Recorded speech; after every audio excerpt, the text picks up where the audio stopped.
श्री राम कृष्ण वचनामृत के अगले भाग को प्रारंभ करते हैं। श्री राम कृष्ण मास्टर से कहते हैं, देखो अष्टावक्र संहिता में आत्मज्ञान की बातें हैं। आत्मज्ञानी कहते हैं सोहम, अर्थात मैं ही वह परमात्मा हूँ। यह वेदांतवादी सन्यासियों का मत है। सांसारिक व्यक्तियों के लिए ये मत ठीक नहीं है। सब कुछ किया जा रहा है, फिर भी मैं ही वह निष्क्रिय परमात्मा हूं, यह कैसे हो सकता है? वेदांतवादी कहते हैं कि आत्मा निर्लिप्त है। सुख दुख, पाप पुण्य, ये सब आत्मा का कुछ भी बिगाड़ नहीं सकते, परंतु देहाभिमानी व्यक्तियों को कष्ट दे सकते हैं। धुआं दीवार को मैला करता है, पर आकाश का कुछ नहीं कर सकता। कृष्ण किशोर ज्ञानियों की तरह कहा करता था कि मैं आकाश में रहता हूँ। वह परम भक्त था। उसके मुख से ये बात भले ही शोभा दे, पर सबके मुख से ये बात शोभा नहीं देती। ये बहुत ऊंची बातें हैं। ये अंतिम स्थिति है लोगों की। प्रारंभ में साधक को भक्ति का, नाम जप का, ईश्वर के लिए प्रार्थना का सहारा लेना पड़ेगा। पर मैं मुक्त हूँ, यह अभिमान बड़ा अच्छा है। मैं मुक्त हूँ कहते रहने से कहने वाला मुक्त हो जाता है, और मैं बद्ध हूँ कहते रहने से कहने वाला बद्ध ही रह जाता है। जो केवल यह कहता है कि मैं पापी हूँ, वही सचमुच गिरता है। कहते यही रहना चाहिए कि मैंने उनका नाम लिया है, अब मेरे अंदर पाप कहाँ है, मेरे अंदर बंधन कैसा है। ज्ञानी के भीतर मानो एक गंगा सी बहती रहती है। उसके लिए सभी स्वप्नवत है। वह सदा स्वस्वरूप में स्थित रहता है। पर भक्त की गंगा एक गति से नहीं बहती। भक्त कभी हंसता है, कभी रोता है, कभी नाचता है, कभी गाता है। भक्त ईश्वर के साथ विलास करना चाहता है। वह कभी तैरता है, कभी डूबता है, और कभी फिर ऊपर आता है। जैसे बर्फ का टुकड़ा पानी में कभी ऊपर और कभी नीचे आता जाता रहता है। ज्ञानी ब्रह्म को जानना चाहता है। भक्त के लिए भगवान सर्वशक्तिमान, षड ऐश्वर्य पूर्ण भगवान है, परंतु वास्तव में ब्रह्म और शक्ति अभिन्न है। जो सच्चिदानंदमय हैं, वे ही सच्चिदानंदमयी हैं। जैसे मणि और उसकी ज्योति। मणि की ज्योति कहने से ही मणि का बोध होता है, और मणि कहने से ही उसकी ज्योति का। बिना मणि को सोचे उसकी ज्योति की धारणा नहीं हो सकती। वैसे ही बिना मणि की ज्योति को सोचे मणि को भी सोचा नहीं जा सकता। एक ही सच्चिदानंद का शक्ति के भेद से उपाधि भेद होता है, इसलिए उनके विविध रूप होते हैं। तारा वह तो तुम ही हो। जहां कहीं कार्य है वहीं शक्ति है, परंतु जल स्थिर रहने पर भी जल है, और हिलोरे बुलबुले आदि उठने पर भी जल ही तो है। सच्चिदानंद ही आद्या शक्ति है, जो सृष्टि स्थिति प्रलय करती है। जैसे कप्तान जब कोई काम नहीं करते तब भी वही हैं, जब पूजा करते हैं तब भी वही हैं, और जब वे लाट साहब के पास जाते हैं तब भी वही हैं। केवल उपाधि का भेद है। थोड़ी देर बाद श्री राम कृष्ण अपनी ब्रह्म ज्ञान दशा का वर्णन कर रहे हैं। वे कहते हैं, मैंने एक दिन देखा कि एक ही चैतन्य सर्वत्र है, कहीं भेद नहीं है। पहले ईश्वर ने दिखाया कि बहुत से मनुष्य और जीव जंतु हैं, उनमें बाबू लोग हैं, अंग्रेज और मुसलमान हैं, मैं स्वयं हूँ, कुत्ता है, ऐसे बहुत से लोग हैं। फिर अगले दिन दिखाया कि यहाँ अनेक भक्त हैं, पार्षद हैं, अपने जन हैं, ज्यों ही आरती का शंख और घंटा बज उठता, मैं कोठी की छत पर चढ़कर व्याकुल हो चिल्लाकर कहता, अरे तुम लोग कौन, कहाँ हो? आओ, तुम्हें देखने के लिए मेरे प्राण छटपटा रहे हैं। फिर एक दिन ईश्वर सब में समा गए, संपूर्ण रूप से सारी सृष्टि में भीगे हुए पाए गए। फिर एक दिन मणि श्री राम कृष्ण से कहते हैं, महाराज, अगर वही सब कुछ हो गए हैं, ईश्वर ही सब में समाये हुए हैं, तो इस तरह के अनेक भाव क्यों दिखाई पड़ते हैं? श्री राम कृष्ण कहते हैं, विभू के स्वरूप से वे सर्वभूतों में हैं, परंतु शक्ति की विशेषता है। कहीं तो उनकी विद्या शक्ति है और कहीं अविद्या शक्ति, कहीं ज़्यादा शक्ति है और कहीं कम। देखो ना, आदमियों के भीतर ठग चोर भी हैं और बाघ जैसे खतरनाक प्रकृति वाले भी हैं। मैं कहता हूँ ठग नारायण हैं, बाघ नारायण भी हैं। मणि हंसते हुए कहते हैं, जी, उन्हें तो दूर ही से नमस्कार करना चाहिए। बाघ नारायण के पास जाकर अगर कोई उन्हें भर बाँह भेंटने लगे, तब तो वे उसे कलेवा ही कर जाएंगे। श्री राम कृष्ण कहते हैं, वे और उनकी शक्ति, ब्रह्म और शक्ति, इसके सिवाय और कुछ नहीं है। नारद ने रामचंद्र जी से स्तव करते हुए कहा, हे राम, तुम ही शिव हो, सीता भगवती हो, तुम ब्रह्मा हो, सीता ब्रह्माणी है, तुम इंद्र हो, सीता इंद्राणी है, तुम नारायण हो, सीता लक्ष्मी है। पुरुषवाचक जो कुछ है सब तुम ही हो, स्त्रीवाचक जो कुछ है सब सीता है। मणि कहते हैं, और चिन्मय रूप? श्री राम कृष्ण कुछ देर बाद विचार करने लगे, फिर धीमे स्वर में कहा, अब ये किस तरह बताऊं? ये सब बातें साधना करने पर समझ में आती हैं। रूप पर विश्वास करना, जब ब्रह्म ज्ञान होता है, अभेदता तब होती है। ब्रह्म और शक्ति अभेद हैं, जैसे अग्नि और उसकी दाहिका शक्ति। अग्नि को सोचने पर साथ ही उसकी दाहिका शक्ति को भी सोचना पड़ता है, और दाहिका शक्ति को सोचने पर अग्नि को भी सोचना पड़ता है। जैसे दूध और दूध की धवलता, जल और उसकी हिम शक्ति। परंतु ब्रह्म ज्ञान के बाद भी अवस्था है, ज्ञान के बाद विज्ञान है। जिसे ज्ञान है, जिसे बोध हो गया है, उसमें अज्ञान भी है। शतपुत्रों के शोक से वशिष्ठ को भी रोना पड़ा था। लक्ष्मण के पूछने पर राम ने कहा, भाई, ज्ञान और अज्ञान के पार जाओ। जिसे ज्ञान है उसे अज्ञान भी तो होगा। पैर में अगर कांटा चुभ जाए तो एक दूसरा कांटा लेकर वह निकाल दिया जाता है, फिर उसके साथ वह दूसरा कांटा भी फेंक दिया जाता है। मणि कहते हैं, क्या अज्ञान और ज्ञान दोनों फेंक दिए जाते हैं? श्री राम कृष्ण कहते हैं, हाँ, इसलिए विज्ञान की आवश्यकता है। देखो ना, जिसे उजाले का ज्ञान है उसे अंधेरे का भी तो है, जिसे सुख का बोध है उसे दुख का भी तो है, जिसे पुण्य का विचार है उसे पाप का भी तो है, जिसे भले का स्मरण है उसे बुरे का भी तो है, जिसे शुचिता का अनुभव है उसे अशुचिता का भी तो है, जिसे अहम का ध्यान है उसे तुम का भी तो है। विज्ञान अर्थात उन्हें विशेष रूप से जानना। लकड़ी में आग है, इस बोध का नाम विश्वास, इसका नाम है ज्ञान। और उस आग से खाना पकाना, खाना खाकर हृष्ट पुष्ट होना, इसका नाम है विज्ञान। ईश्वर हैं, हृदय में यह बोध होना, इसका नाम है ज्ञान।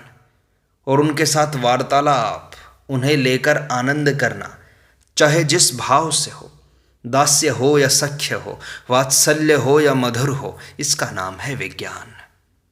जीव और प्रपंच वे ही तो हैं, इसके दर्शन करने का नाम है विज्ञान। एक विशेष मत के अनुसार कहा जाता है कि दर्शन हो नहीं सकते, कौन किसके दर्शन करे?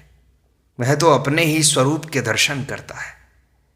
काले पानी में जहाज जब चला जाता है तब लौट नहीं सकता, लौटकर खबर नहीं दे सकता। मणि कहते हैं, जैसा आप कहते हैं मोनूमेंट के ऊपर चढ़ जाने पर फिर नीचे की खबर नहीं रहती कि गाड़ी, घोड़े, मेम साहब, घर द्वार, दुकान, ऑफिस कहाँ है, पता नहीं लगता। श्री रामकृष्ण कहते हैं, अच्छा आजकल काली मंदिर में नहीं जाया करता, कुछ अपराध तो नहीं होगा ना? नरेंद्र कहता था, ये अब भी काली मंदिर जाया करते हैं।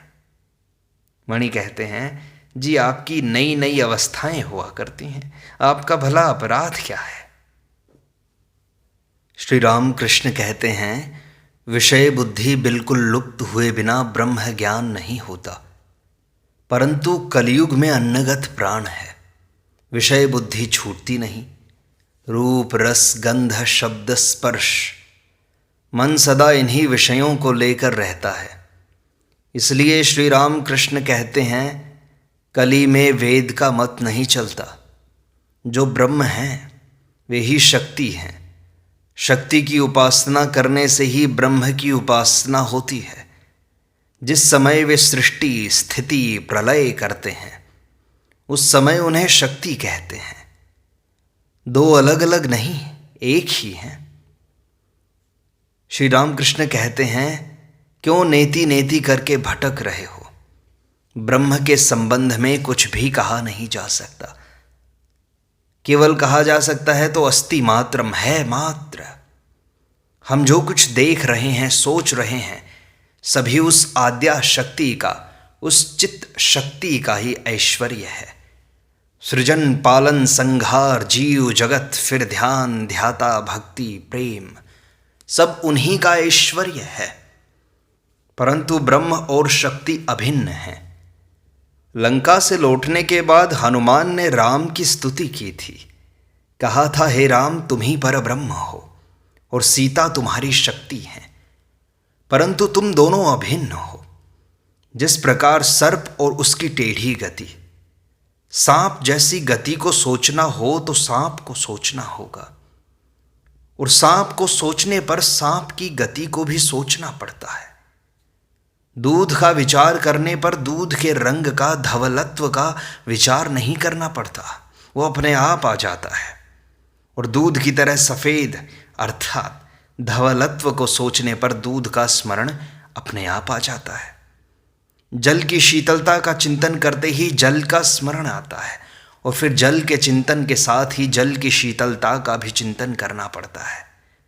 इस आद्या शक्ति या महामाया ने ब्रह्म को आवृत कर रखा है।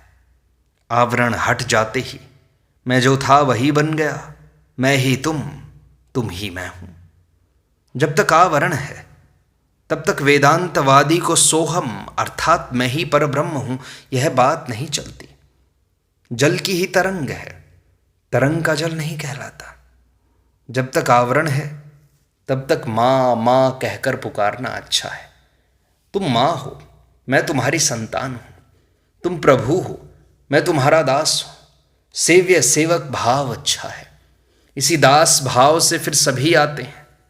सख्य, शांत इत्यादि सभी भाव आ जाते हैं। मालिक यदि नौकर से प्यार करता है तो उसे बुलाकर कहता है, आ मेरे पास बैठ, तू जो है मैं भी वही हूं। परंतु नौकर यदि अपनी इच्छा से मालिक के पास बैठने जाए तो क्या मालिक नाराज ना होंगे? अवतार, लीला, ये सब चित्त शक्ति के ऐश्वर्य हैं। जो ब्रह्म हैं वे ही फिर राम, कृष्ण तथा शिव हैं। एक के अतिरिक्त दो कुछ भी नहीं है। वेद में कहा है ओम सच्चिदानंदम ब्रह्मा, पुराण में कहा है ओम सच्चिदानंदः कृष्ण, और तंत्र में कहा है ओम सच्चिदानंदः शिवः। उस चित्त शक्ति ने महामाया के रूप में सभी को अज्ञानी बना रखा है। अध्यात्म रामायण में है राम के दर्शन जितने ऋषियों ने किए वे सभी एक बात कहते थे, हे राम हमें अपनी भुवन मोहिनी माया द्वारा मुग्ध न करो। भक्त पूछता है यह माया क्या है? श्री राम कृष्ण कहते हैं जो कुछ देखते हो, सुनते हो, सोचते हो, सभी माया है। एक बात में कहना हो तो कामिनी कांचन ही माया का आवरण है। पान खाना, तंबाकू पीना, इनमें दोष नहीं है। केवल इन्हीं का त्याग करने से क्या होगा? कामिनी कांचन के त्याग की आवश्यकता है, वही त्याग है। गृहस्थ लोग बीच बीच में निर्जन स्थान में जाकर साधन भजन कर अपनी भक्ति प्राप्त करके मन से त्याग करें। सन्यासी बाहर भीतर दोनों ओर से त्याग करें। सरल भाव से कहो, हे ईश्वर दर्शन दो, और रो कहो, हे ईश्वर कामिनी कांचन से मन हटा दो, और डुबकी लगाओ। ऊपर ऊपर बहने से या तैरने से क्या रत्न मिलते हैं? डुबकी लगानी पड़ती है। गुरु से पता लेना चाहिए। एक व्यक्ति बाणलिंग शिव की खोज कर रहा था। किसी ने कह दिया, अमुक नदी के किनारे जाओ, वहां पर एक वृक्ष देखोगे, उस वृक्ष के पास एक भंवर है, वहां पर डुबकी लगानी होगी, तब बाणलिंग शिव मिलेगा। इसीलिए गुरु से पता जान लेना चाहिए। सच्चिदानंद ही गुरु के रूप में आते हैं। मनुष्य गुरु से यदि कोई दीक्षा लेता है तो उन्हें मनुष्य मानने से कुछ नहीं होगा, उन्हें साक्षात ईश्वर मानना होगा, तभी मंत्र पर विश्वास होगा। विश्वास हुआ कि सब कुछ हो गया। एकलव्य ने मिट्टी के द्रोणाचार्य बनाकर वन में बाण चलाना सीखा था। मिट्टी के द्रोण की पूजा करता था, साक्षात द्रोणाचार्य मानकर। इसी से वह धनुर्विद्या में सिद्ध हो गया। ठीक विश्वास से उन्हें प्राप्त किया जा सकता है, और पूरा विश्वास करने पर और भी शीघ्र प्रगति होती है। गौ यदि चुन चुन कर खाती है तो दूध कम देती है। सभी प्रकार के घास पत्ते खाने पर वह अधिक दूध देती है। अगले दिन श्री राम कृष्ण एक भक्त से कहते हैं, उन्हें कौन जान सकता है? मैं जानने की चेष्टा भी नहीं करता। मैं केवल मां कहकर पुकारता हूं।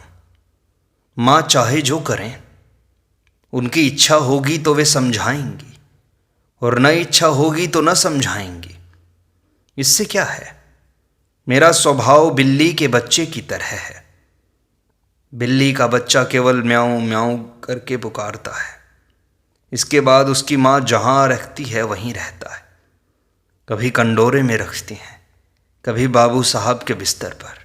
छोटा बच्चा बस मां को चाहता है। माता का कितना ऐश्वर्य है वह नहीं जानता, जानना भी नहीं चाहता। वह जानता है मेरी मां है, मुझे क्या चिंता है। नौकरानी का लड़का भी जानता है कि मेरी मां है। बाबू के लड़के के साथ अगर लड़ाई हो जाती है तो कहता है कि मैं अपनी मां से कह दूंगा, मेरी मां है कि नहीं।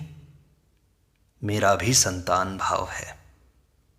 श्री राम कृष्ण अकस्मात अपने को दिखाकर, अपनी छाती में हाथ लगाकर मणि से कहते हैं, अच्छा इसमें कुछ है, तुम क्या देखते हो?